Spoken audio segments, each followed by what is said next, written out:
je m'appelle Sabine Veil et je vais vous présenter donc une partie de mon travail de doctorat. Alors, y a-t-il un rapport, d'après vous, entre l'eau que vous buvez et une substance radioactive? Eh bien, en fait, il y en a parce que dans l'eau que vous buvez, il y a des substances radioactives qui émettent du rayonnement alpha. En fait, un rayonnement très toxique. Et ce rayonnement est mesurable et je l'utilise pour le convertir en temps. Alors, revoyons quelques concepts.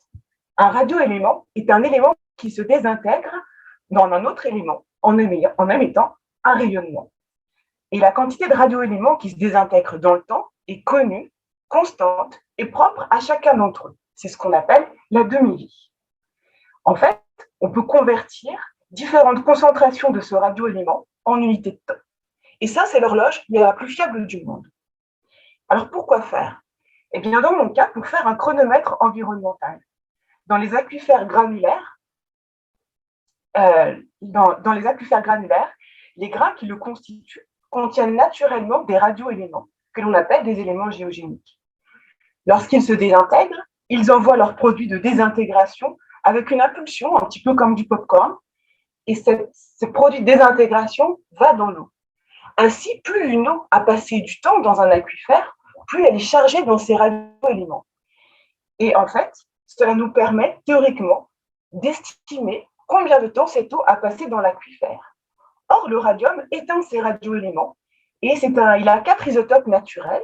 Donc, un isotope naturel, c'est un même élément, mais avec 4 radioéléments qui ont tous des demi-vies différentes, mais avec un comportement chimique qui, lui, est identique.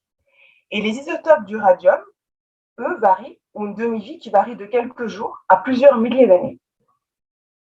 Et ces différentes échelles de temps me permettent, en théorie, de dater des eaux souterraines ayant une variété de temps de séjour différents.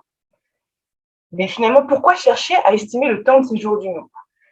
Eh bien, en fait, lorsqu'une eau de surface passe dans un aquifère, des processus physiques et biochimiques en améliorent la qualité.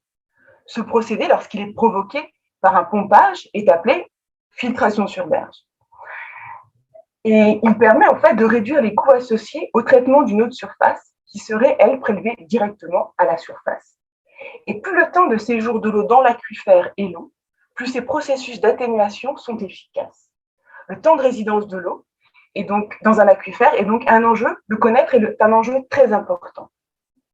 Quelles sont, moi, les difficultés que je prévois de voir dans mon travail? Eh bien, la principale difficulté, c'est que d'autres processus géochimiques relarguent du radium. Et les conditions chimiques du milieu, le pH, l'oxygène, influencent ce relargage. Et donc, moi, je dois démêler ces deux processus antagonistes. Voilà.